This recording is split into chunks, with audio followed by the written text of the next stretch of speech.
주님은 우리의 전부가 되시는 분이십니다. 주님, 우리가 주님을 사랑합니다. 에베소에서 주님을 만나 뵙기를 원합니다.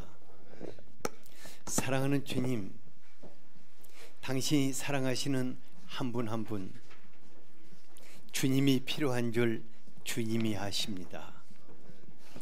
만나 주시옵소서. 지난 한 주 동안 우리를 스치고 간 것들이 참 많습니다. 마음에 남긴 아픔과 고통도 많고 눌림도 큰 줄 압니다. 주님, 이 시간 이러한 모든 것들을 다 드러내시고 주님의 위로와 주님이 주시는 큰 기쁨과 주님이 우리에게 주시는 그 생명력 있는 말씀이 넘치게 하여 주시옵소서. 주님, 우리 중에는 육신의 질병으로 인해서 고통하는 분들도 있습니다. 주님이 담당하셨습니다. 주님이 모든 질고와 모든 약함을 다 짊어지셨습니다. 지금 이 시간 치유의 영으로 감싸시어서 강건케 하시옵소서. 건강한 몸으로 주님을 찬양하게 하여 주시옵소서. 한 분 한 분의 심령에 성령 하나님 말씀으로 임하여 주셔서 생명의 양식이 되게 하여 주시기를 원합니다. 우리의 삶이 되게 하여 주시옵소서. 지금 올려드리는 이 성가를 기뻐 받으시고 주님, 이 성가 가운데 성령 하나님의 큰 감동으로 임하셔서 우리의 삶이 찬양이 되게 하여 주시기를 원합니다. 예수 그리스도의 이름으로 기도하였습니다. 아멘.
오늘의 말씀입니다. 요한복음 10장 7절에서 16절입니다. 다 함께 읽겠습니다. 그러므로 예수께서 다시 이르시되 내가 진실로 진실로 너희에게 말하노니 나는 양의 문이라. 나보다 먼저 온 자는 다 절도요 강도니 양들이 듣지 아니하였느니라. 내가 문이니 누구든지 나로 말미암아 들어가면 구원을 받고 또는 들어가며 나오며 꼴을 얻으리라. 도둑이 오는 것은 도둑질하고 죽이고 멸망시키려는 것뿐이요 내가 온 것은 양으로 생명을 얻게 하고 더 풍성히 얻게 하려는 것이라. 나는 선한 목자라. 선한 목자는 양들을 위하여 목숨을 버리거니와 삭구는 목자가 아니요 양도 제 양이 아니라 이리가 오는 것을 보면 양을 버리고 달아나나니 이리가 양을 물어가고 또 해치느니라. 달아나는 것은 그가 삭군인 까닭에 양을 돌보지 아니함이나 나는 선한 목자라. 나는 내 양을 알고 양도 나를 아는 것이 아버지께서 나를 아시고 내가 아버지를 아는 것 같으니 나는 양을 위하여 목숨을 버리노라. 또 이 우리에 들지 아니한 다른 양들이 내게 있어 내가 인도하여야 할 터이니 그들도 내 음성을 듣고 한 무리가 되어 한 목자에게 있으리라.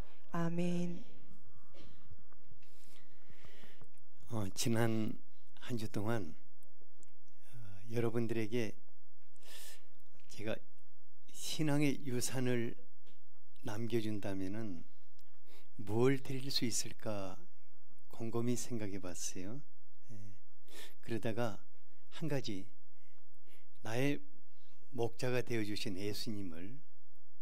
예수님이 여러분들의 삶 속에 목자가 되어주시기를 기도하게 되었습니다. 그래서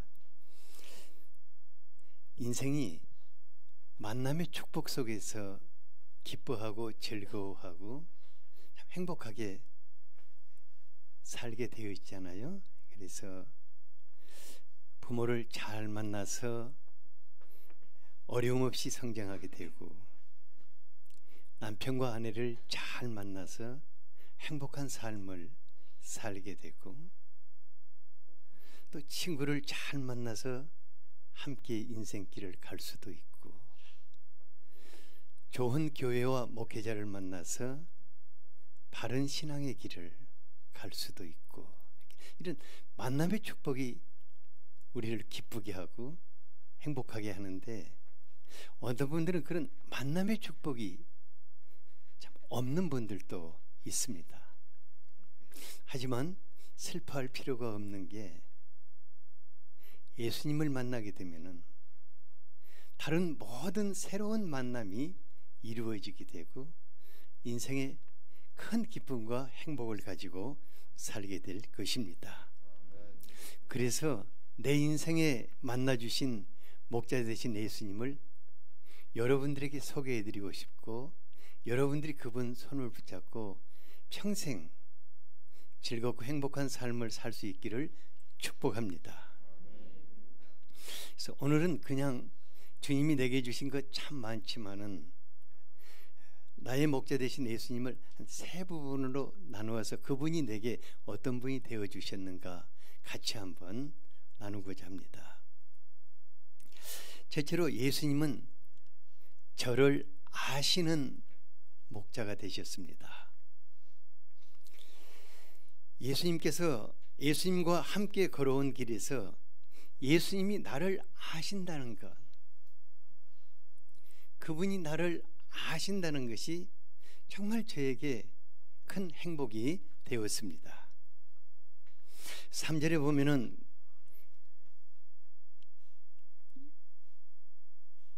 문지기는 그를 위하여 문을 열고 양은 그의 음성을 듣나니 그가 자기 양의 이름을 각각 불러 인도해 내느니라고 하였습니다. 목자는 자기 양의 이름을 한 사람 한 사람 다 알고 있다고 하였습니다. 그리고 양의 이름을 부르면은 양은 그 목자의 음성을 알기 때문에 함께 가는 것입니다. 그러니까 목자와 양은 서로 깊이 아는 인격적인 관계성 속에서 살아가는 것입니다. 예수님은 14절에서도 나는 선한 목자라, 나는 내 양을 알고 양도 나를 안다고 하였습니다. 이것이 목자 되신 예수님과 우리와의 관계인 줄 압니다. 우리는 예수님의 사랑의 음성을 알고 예수님은 우리의 속 사정을 아시고 내게 무엇이 필요하신가 하나하나 아시는 분이십니다. 저는 시편 139편을 읽다 보면은 나를 하시는 주님으로 인해서 한없는 감격 속으로 들어가요. 같이 한번 읽어볼까요? 1절에서 4절까지. 시작. 여호와여, 주께서 나를 아시나이다. 주께서 내가 앉고 일어섬을 아시고 멀리서도 나의 생각을 밝히 아시오며 나의 모든 길과 내가 눕는 것을 살펴보셨으므로 나의 모든 행위를 익히 아시오니 여호와여, 내 혀의 말을 알지 못하시는 것이 하나도 없으시니이다. 예수님이 우리를 아시는데 피상적으로 그냥 아는 정도가 아니라고 그랬어요. 그러니까 삶을 유심히 살펴보시면서 우리의 생각과 마음, 우리의 삶 구석구석을 속독스리, 그러니까 주님이 우리에 대해서 모르는 것이 없다고 하십니다. 그래서 주님은 우리가 억울한 일 당해서 기가 막혀 푹석 주저앉아 있을 때는 우리 곁에서 탄식하는 소리를 같이 들으시고 가슴을 어루만져 주십니다. 우리가 늦은 밤잠을 이루지 못하고 이곳저곳 방황할 때면은 주님이 밤거리를 같이 걸어주시고, 때로는 너무 삶이 힘들고 지쳐서 나 이제 죽어버리겠다 하고 누워있을 때 주님이 곁에 같이 오셔서 우리의 가슴을 어루만지시며 위로해 주십니다. 제가 목회를 하면서 너무 고통스러워서 많이 누울 때가 있었는데 눈물로 베개를 적시고 있으면 주님은 항상 그 자리에 같이 오셔서 위로해 주시면서 저의 마음을 그렇게 어루만져 주셨어요. 그런데 13절과 14절에 보니까 주님이 어느 정도 나를 아신다고 했냐면은 나의 내장을 지으셨다고 그래요. 내 속을 완전히 하나하나 지으시고 모태에서 나를 만드셨다고 하였습니다. 그러니까 그분이 나를 알고 내 안에서 행하는 일이 너무 기이하다고 이렇게 고백을 합니다. 나를 지으시고 태중에서 나를 기르시며 내 속 하나하나를 살피시면서 돌보시는 그분이 있기 때문에 저같이 건강이 안 좋은 사람들도 주님 품에서 안심하고 살 수가 있습니다. 나를 지으시고 나를 기르신 그분이 내 손을 붙잡고 지금까지 같이 살아주셨습니다. 그런데 저 같은 경우에는 주님이 나를 아시기 때문에 가장 큰 축복 중에 하나는 제 기도가 바뀐 것이었습니다. 성도들은 기도로 살지 않습니까? 제가 주님을 잘 알지 못했을 때는 기도 시간이면은 온갖 기도의 방법을 다 동원해서 주님과 나의 씨름판이 되었어요. 기도 시간이 아니라 완전히 씨름판이 되었어요. 때로는 주님을 달래기도 하고 설득하기도 하고 주님이 왜 이것을 응답하셔야 하는가 하는 그 당위성을 설교하기도 하고, 그래도 안 되면 유업도 하고 땡깡도 부리고, 그것도 안 되면 금식도 해보고, 또 안 되면은 지키지도 못할 소원을 막 하고. 그러니까 참 기도가 피곤했어요. 정말 이게 기도가 이렇게 하면은 목회자들은 너무너무 피곤한 삶이 기도하는 거예요. 중보기도하는 삶. 그런데 주님이 나를 아신다. 나를 아시는 주님을 알게 되니까 기도 시간이 너무너무 평안한 거예요. 그런데서 기도가 절실하지 않는 것이 아니라 내 가슴에 절박함을 안고 가지만 그분의 얼굴을 바라보면서 주님 아시죠? 주님, 우리 이중근 집사가 요즘 몸이 안 좋은 것을 아시죠? 아시죠? 우리 미애 집사가 요즘 딸로 항상 고민하고 있는 거 아시죠? 이렇게. 그러면 주님이 너무너무 기뻐하시는 거예요. 땡깡만 안 들어도 기뻐하시고 헛소리 안 들어도 기뻐하시고. 근데 그렇게 기도가 받기 되니까 수많은 시간 눈물 콧물 흘리며 칭얼거리던 때와 달리 주님이 그래 알고 있다, 내가 도우리라 이러면 되는 거예요. 그러면 하나씩 하나씩 다 이렇게 풀려가는 것을 보게 되었습니다. 예수님은 우리를 잘 아시는 분이십니다. 옆에 분에게 예수님은 당신을 잘 아십니다. 예수님은 나를 잘 아십니다.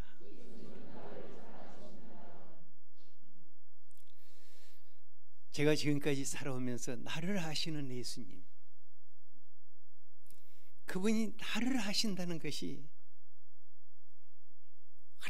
얼마나 기쁘고 행복하고 내 자신을 그분에게 내려놓을 수 있는 그런 삶을 살게 되었습니다. 그래서 여러분들에게 여러분들을 아시는 그분을 손 붙잡게 하고 싶고 삶의 유산으로 드리고 싶습니다. 주님은 여러분을 아십니다. 두 번째로 예수님은 저에게 풍성한 삶의 길을 가르쳐 주셨습니다. 9절을 보니까 내가 문이니 누구든지 나로 말미암아 들어가면 구원을 받고 또는 들어가며 나오며 꼴을 얻으리라고 하였습니다. 예수님은 우리가 하늘아버지께로 들어가게 하는 구원의 문이 되십니다. 예수님은 우리의 죄와 허물을 짊어지고 십자가에 못 박히셨습니다. 하나님과 우리 사이에 막힌 담을 오셨습니다. 막혀있는 하늘의 문을 여셨습니다. 그러므로 예수님은 내가 곧 길이요 진리요 생명이니 나로 말미암지 않고는 아버지께로 올 자가 없느니라고 선언하셨습니다. 우리 예수님은 하늘아버지께로 이르는 길이 되십니다. 구원과 생명과 진리의 문이 되시는 분이십니다. 바로 그분이 우리를 구원해 주실 뿐만 아니라 때를 따라 영혼의 꼴을 먹이시고 우리의 삶을 풍성케 하시는 분이십니다. 주님으로 들며 나오며라는 표현이 있습니다. 이것은 예수님이 여러분들의 삶의 문이 되셔서 우리 은손이가 날마다 예수님 안으로 들며 날며 들어가며 이게 우리 삶이 될 때 그분으로 인해서 우리는 항상 꼴을 얻게 된다고 하였습니다. 제가 몇 년 전에 어떤 분이 자기 자신은 너무 심령이 메마르고 어떻게 해야 갈라진 자신의 가슴을 적식이라도 할 수 있을까 고민한다고 했습니다. 그런데 저를 찾아오신 그분이 교회에서 아주 중요한 직책을 맡아서 아주 충성스럽게 섬기고 있는 분이셨어요. 왜 그럴까 이해가 안 됐어요. 근데 한참 얘기를 하다 보니까 그분은 예수님과 더불어 사는 것이 아니라 교회의 일을 중심으로 열심히 살아가고 있는 분이셨습니다. 그분과 대화하면서 한 가지 깊이 느낀 것이 뭐였냐면은, 신앙의 연륜이 깊어지고 교회에서 중간 직분을 맡아 섬길수록 예수님과 더 친밀해지고 예수님 안으로 더 깊이 들어가서 예수님으로 살아야 한다는 것을 아주 깊이 느낄 수 있었습니다. 예수님을 중심으로 예수님께 들며 날며 하는 사람들은 모든 것을, 주님이 모든 것을 성령의 감동 속에서 주어지기 때문에 이것이 영혼의 양식이 되는 것입니다. 설교 말씀뿐만 아니라 성령의 감동 속에서 찬양을 드릴 때 그것이 영혼의 양식이 되고, 기도나 성도의 사귐도 영혼의 양식이 되고, 성령께서 우리에게 주시는 모든 것들이 그의 영혼의 양식이 되어서 신앙생활이 기쁩니다. 행복합니다. 위로가 넘치게 됩니다. 주님으로 살게 되는 것입니다. 그러므로 주님은 10절에 뭐라고 하십니까? 10절을 같이 한번 읽어보겠습니다. 시작. 도둑이 오는 것은 도둑질하고 죽이고 멸망시키려는 것뿐이요 내가 온 것은 양으로 생명을 얻게 하고 더 풍성히 얻게 하려는 것이라.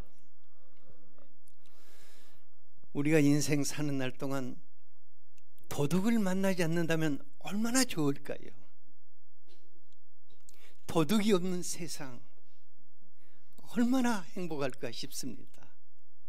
그런데 도둑은 가는 곳마다 있고 항상 뒤따르고, 우리가 도둑을 조심해야겠습니다.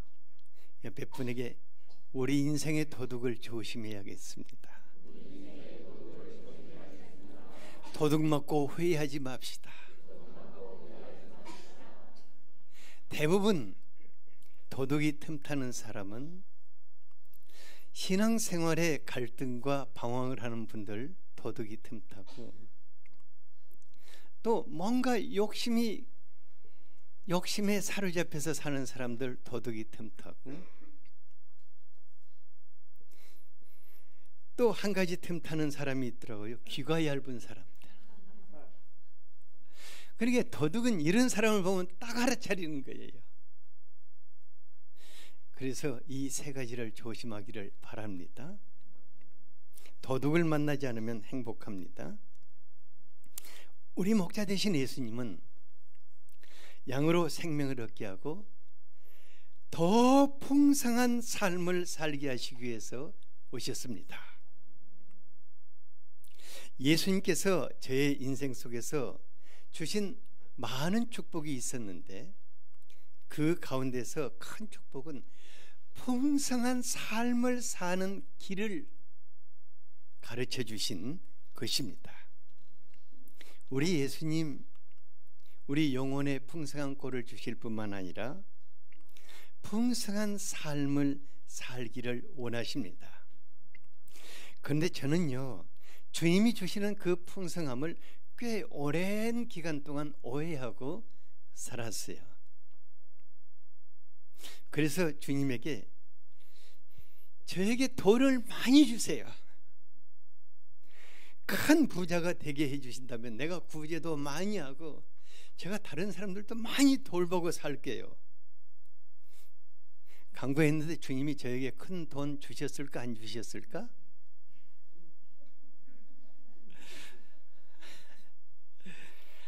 예수님이요, 그건 안 주셨어요. 큰 부자도 되게 해주지도 않고 뭐 대박 나는 일도 없었어요. 나 정말 웃기는 사람인데 저는 보물찾기에도 뭘 뽑아본 일이 없어요. 그게 안 해요, 그런 거. 그런데 주님은 저에게 풍성함을 누리며 사는 길을 가르쳐 주셨어요. 그것이 뭐냐면은 주님이 내게 주신 것을 다른 사람과 나누는 삶이었습니다. 근데 그것도 쉽지는 않더라고요. 왜냐하면 그렇게 살기 위해서 저는 저희 내외가 아주 큰 결심을 한 가지 해야 했는데, 그것은 소유에 대한 개념을 바꾸는 것이었습니다. 여러분, 소유, 여러분들 손에 뭐 있죠? 여러분들의 지갑이라든가 이런 게 소유 있잖아요. 이거 소유, 이게 어떻게 얻은 건데, 근데 이 바꾸는 것이 뭐냐면 이 소유가 내 것이라는 집착을 버리고 주님이 내게 다른 사람과 나누라고 맡기신 것이다. 이렇게 바꾸고자 결심하고 그렇게 살아보고자 조금씩 노력하기 시작했어요. 근데 그때부터는 뭐 대박나게 해주세요, 뭐 돈 주세요, 뭐 해주세요, 이런 기도가 멈추게 되었고, 주님이 내게 주신 이것을 어떻게 하면 좀 나누어 볼 수 있을까, 이게 맡기신 것이니까, 맡기신 것을 이렇게 나눠 볼 수 있을까 노력하기 시작했어요. 그런데 주님이 놀라운 것을 하나 가르쳐 주신데 뭐냐면은 그걸 주님이 먼저 보여주셨어요. 안드레가 보리떡 5덩어리하고 물고기 2마리를 주님의 손에 갖다 드렸거든요. 근데 주님이 5,000명이 넘는 많은 무리를 먹이고, 아주 그것도 배불리 먹이고 12광주리가 남게 하신 거예요. 그리고 바로 그것을 저희들의 삶에 적용하고자 계속해서 노력하기 시작했어요. 그러니까 주님이 지금 우리들의 손에 주신 이것을 내 것이라고 집착하지 않고 나누라고 맡긴 것으로 여기고 그것을 나누면서 계속해서 기도하게 된 거예요. 주님, 더 많은 사람과 나누기 위해서 더 풍성케 주십시오. 그러니까 더 많은 사람과 나누기 위해서 더 풍성하게 주십시오. 이렇게 기도하면서 나누기 시작했어요. 제가 포항제철에 다닐 때 월급이 참 적었어요. 근데 그 작은 월급을 주님이 내게 그냥 맡기셨다 생각하고 배고픈 젊은이들과 그들을 먹이면서 나누기 시작했는데 처음에 되게 쉽지 않더라고요. 왜냐하면 먹이다 보면 항상 외상이 늘어나는 거예요. 돈이 부족해가지고. 그래서 이제 외상이 뭐 감나무에 감 열리듯 여기도 저 가게도 외상값, 이 가게도 외상값, 뭐 외상이 많아졌어요. 그런데도 그냥 주님이 어떻게 하시는가 체험해 보고 싶었고, 그래서 항상 주님, 이걸 다시 돌려드리니까 더 많은 사람과 나눌 수 있는 풍성함을 달라고 늘 간구했어요. 그러니까 처음에는 뭐 한두 사람, 그 다음에는 대여섯 사람, 그 다음에는 연나무 사람, 그래가지고 점점 많은 사람들과 주님이 저에게 맡겨주신 것을 나누면서 살았는데, 이것이 풍성함이구나. 왜냐하면 우리는 우리가 풍성한지 몰랐는데 다른 분들이 그래요. 목사님은 정말 풍성하다고 그래. 풍성하게 먹고 간다고 그러고. 근데요, 돈이 없으니까 또 풍성하게 사는 지혜를 가르쳐 주시더라고요. 이건 내가 여러분들 가르쳐 드릴게요. 뭐냐면은 죽도시장에 가면 그날에 가장 나온 고기 중에서 많이 잡힌 고기가 제일 싸요.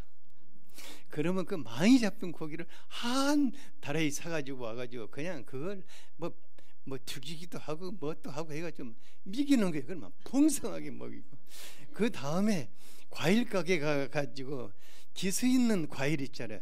신기하게 기스 있는 과일이 맛있더라고요. 근데 그때는 이제 주로 메뉴가 뭐였냐면은 사라다 만드는 거 있잖아요.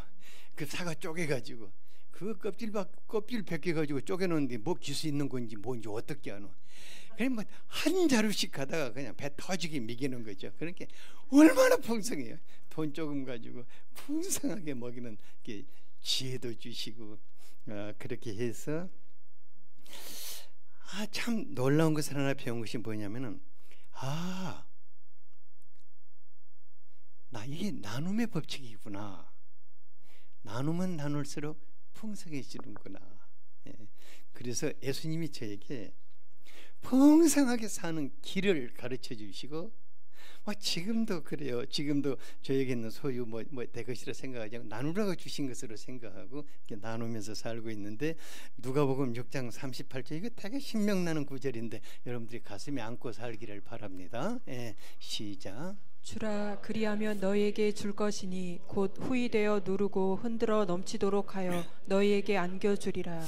너희가 헤아리는 그 헤아림으로 너희도 헤아림을 도로 받을 것이니라. 여기에 주님이 우리에게 맡겨주신 것을 나눌 때 얼마나 풍성한가, 그 비밀이 담겨 있습니다. 그런데요, 세상에 보니까 인생을 이상하게 사는 분들도 있더라고요.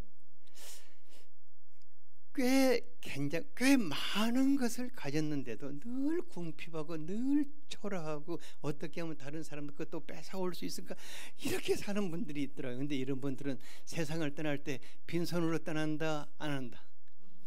다 빈손으로 떠나요. 하지만 주님이 주신 것을 나누며 사는 사람들은 점점 더 풍성하게 살되 결코 빈손으로 떠나지를 않습니다. 왜냐하면 나누면서 많은 사람들을 얻게 됩니다. 그리고 주님의 세상을 떠나 주님의 나라에 갈 때 그들의 손을 붙잡고 같이 들어가게 될 것입니다. 우리가 주님 앞에 내놓을 수 있는 게 무엇이겠습니까?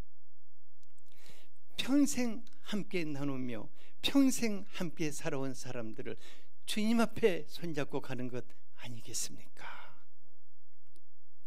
그래서 예수님으로 풍성하게 사는 사람들은 죽어도 빈손으로 가는 일이 없을 것입니다. 옆에 분에게 당신은 빈손으로 가고 싶습니까?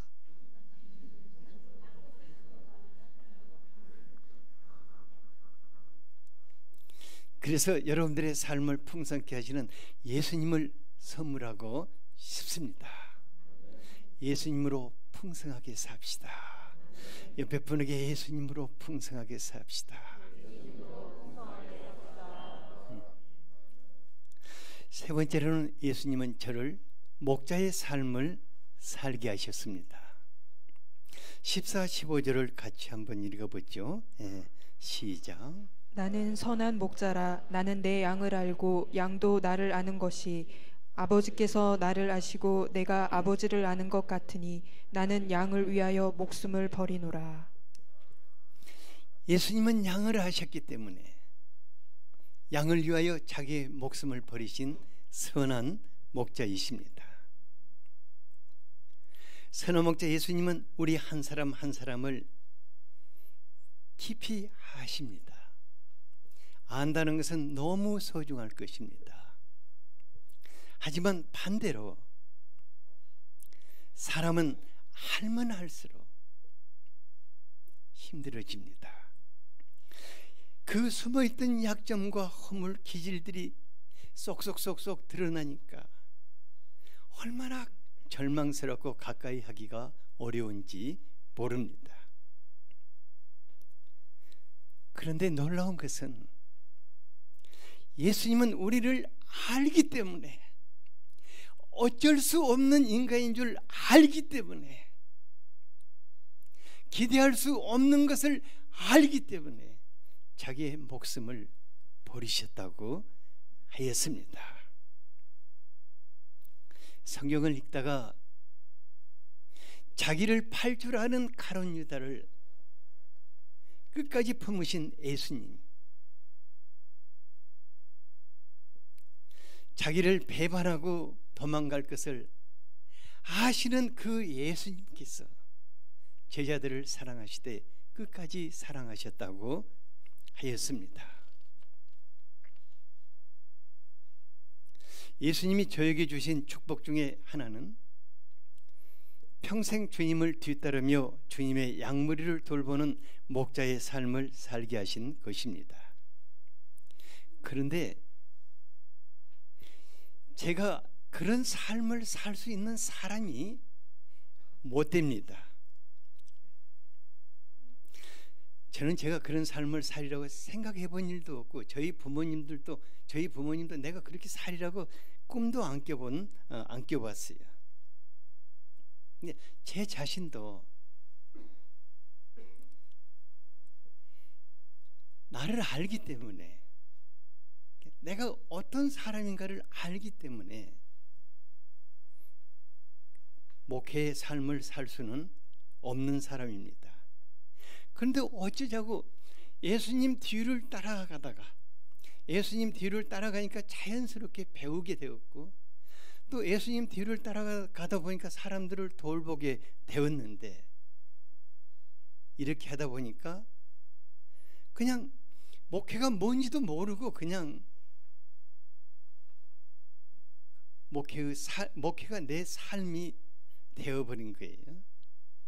저는 요즘 우리 최 목사님이 한번 내가 무엇을 어떻게 해야 할지 모른다는 고민을 많이 하는 것을 보고, 어쩌면 네가 나를 닮았느냐, 나도 알고는 이 길 못 왔는데 또 몰라도 어쩔 수 없었고, 그런데 예수님 따라오다 보니까 그것이 내 삶이 되어버렸어요.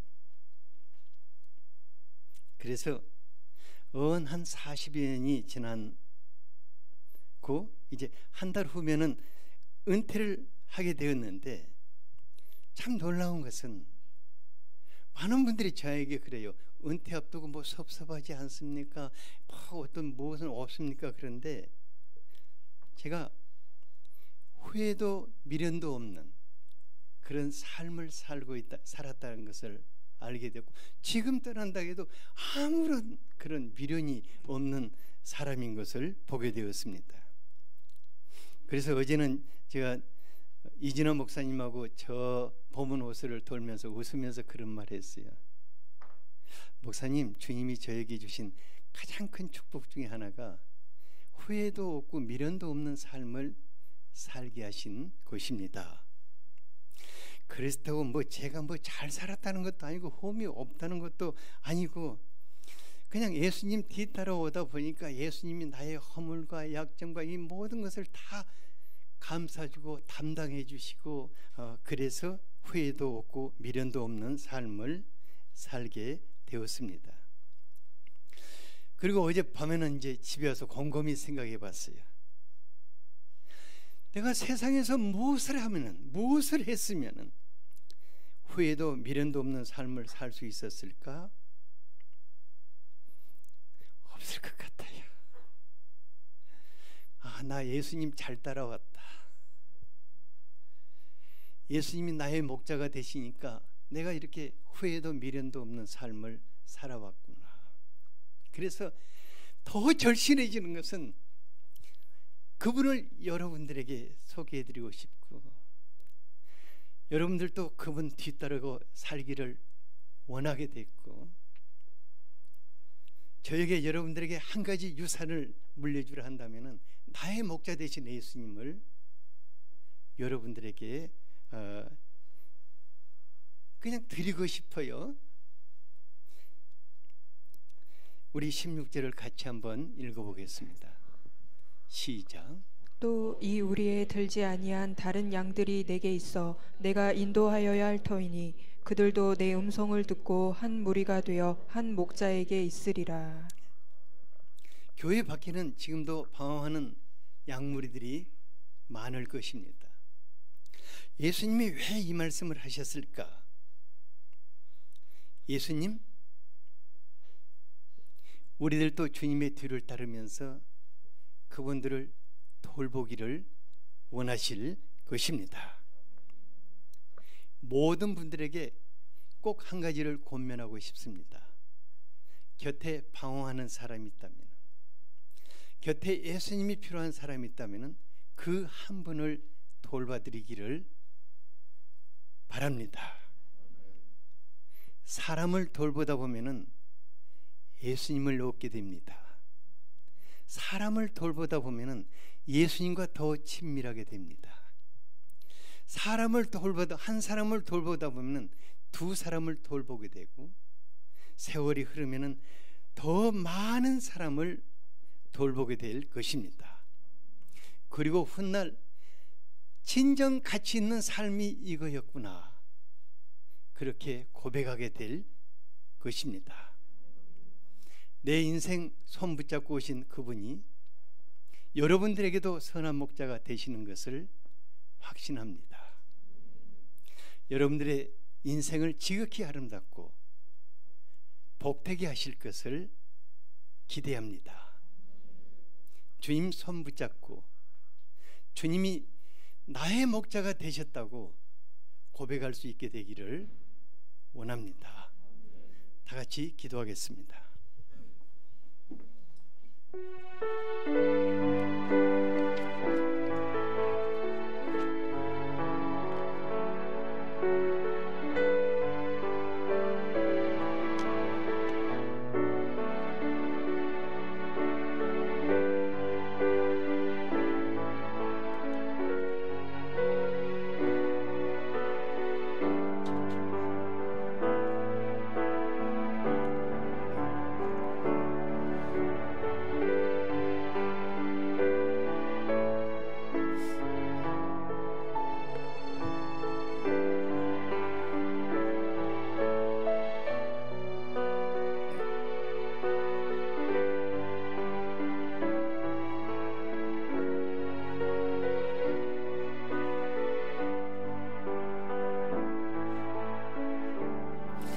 예수님 이름으로 기도하였습니다. 아멘. 이 시간